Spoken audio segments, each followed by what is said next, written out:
plenty of busy with her own job, but as she's taking care of students in the office, she's seeing what I'm doing and what the things that they ask me to do, and that's why she's, she can see while she's working and doing things. And like I said, she tries, like, if someone comes and then it's like, oh, I have chapped lips and chapped lips and I just need basketball, because she will stand up and then do it for me, or like bump head. But since we have to call parents for everything, that's something that she doesn't like to do. And then so she will give an ice pack to someone, but even when she already gave the ice pack, I need to do the phone call, and then do the documentation. And she's not allowed to do the medication. So I'm the one with my case.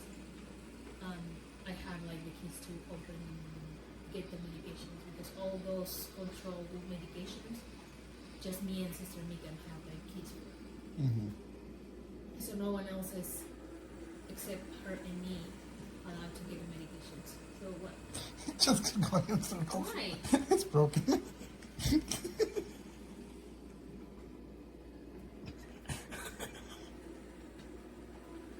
It doesn't know how to go home. It keeps stopping and looking around, but it doesn't know how to get out of the circle.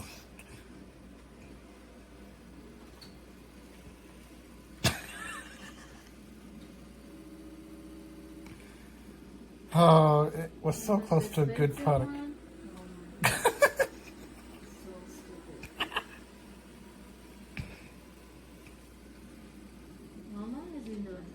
For the whole time you've been talking, I just couldn't hold the laughter anymore, because when we came home, it was cleaning the foyer. I didn't tell the clean the family room. I said clean the kitchen and the foyer and the hallway. That's it. Just clean those places. And it just got stuck there. Nothing keeping it from leaving. It thinks that's the right way to go where it needs to go, but it's just going in circles. I think it's because it can't navigate without light, and because the lights were off when we got home. Then when I turned the lights on, it confused it. Okay, I'm sorry I interrupted your conversation.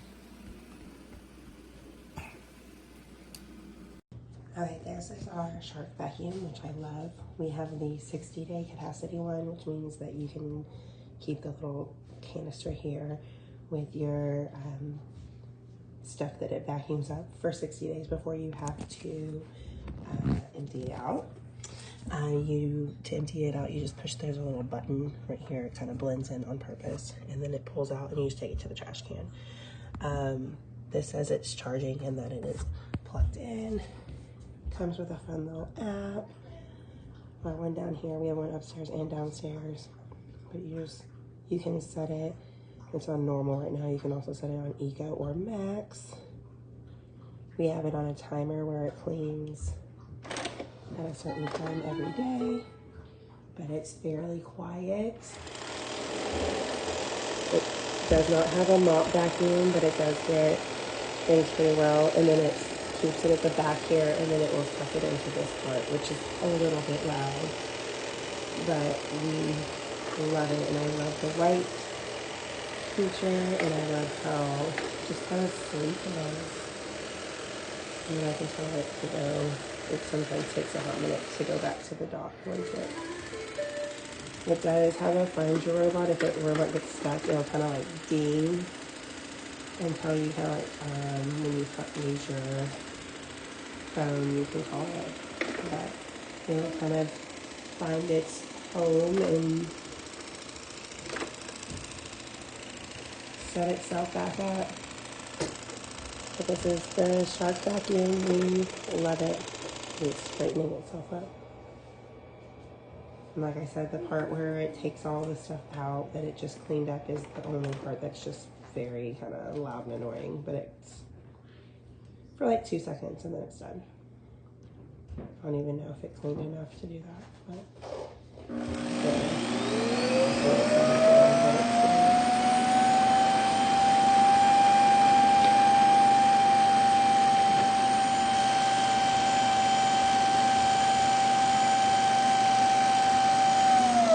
then it's done.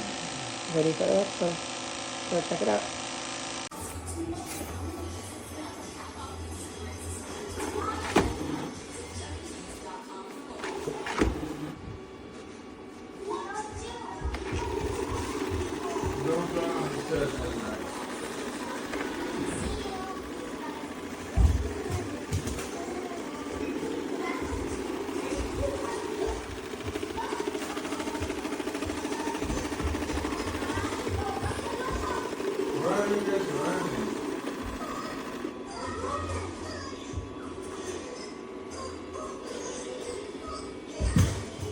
Stop it.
Apparently I have dueling robots.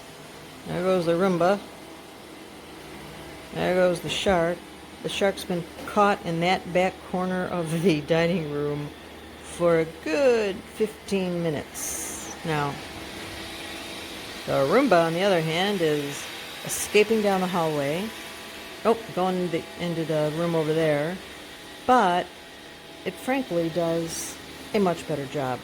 In fact, you can kind of see the vertical brush marks going right to left on the screen. We do see some from the shark going north and south, or up and back on the screen, but it just behaves oddly. Actually it is leaving a better set of brush marks than I thought it did, so I'll comment back and give good kudos on that. It has very good overlap capabilities, but you can see from the design it has to overlap a lot in order to be able to have the brushes work. Now, why it would just stop here for no reason other than it looks like maybe what the program decided to do. I actually had to schedule this thing twice. So we're on a minute 19 here, a minute 20. Too long a video. I think I'm going to stop. Okay, here's the shark robot at work. It's been running about 45 minutes in this one room. I'm not using any app for it.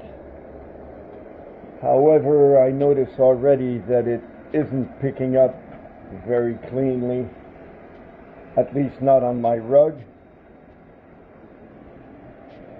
It also makes a funny crackling mechanical sound as it bounces around the carpet.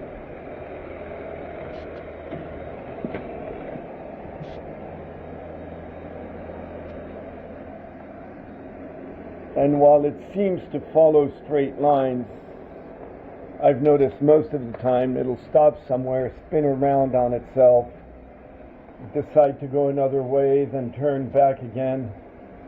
Maybe that's due to my carpet, because here it seems to be behaving well. However, I'm not very satisfied with the cleanliness. For instance, this little speck here is a bit of dust from a plant, and it's been at least 7 times over this spot, still hasn't picked it up. So not a great unit, in my opinion.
I use my Shark AI Ultra outdoors, and it really does a great job.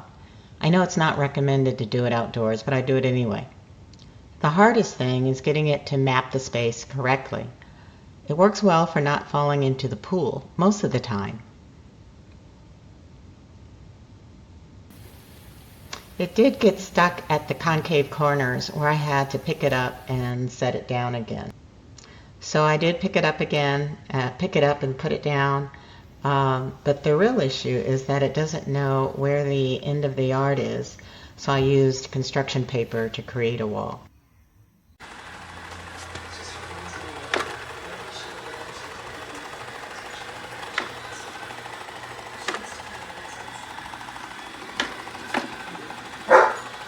Should it be making this noise? My other ones were real quiet, so I'm not sure.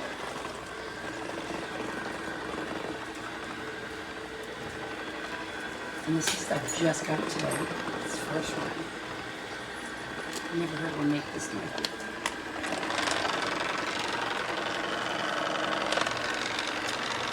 There's your seat. Put my seat. I feel bad for laughing. I mean, it's doing a better job than the old one did. Oh, bye.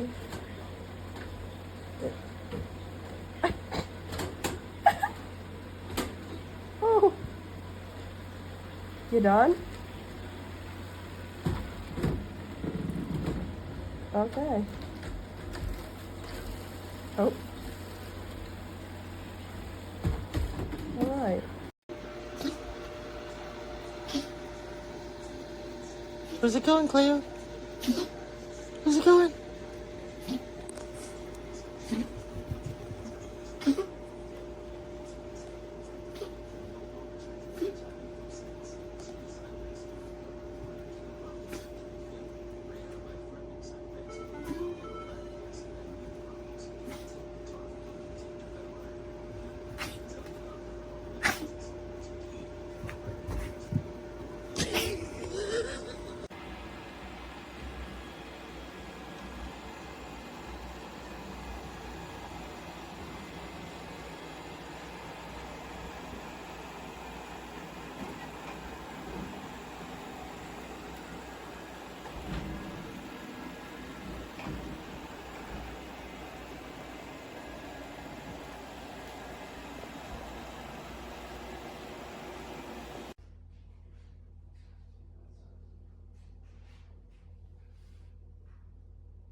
Good boy.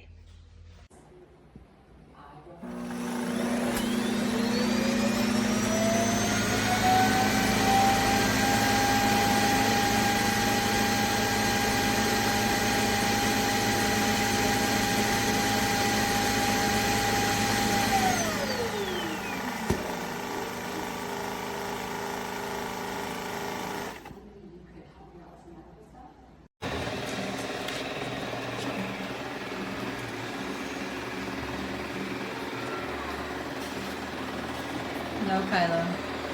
Kylo, no.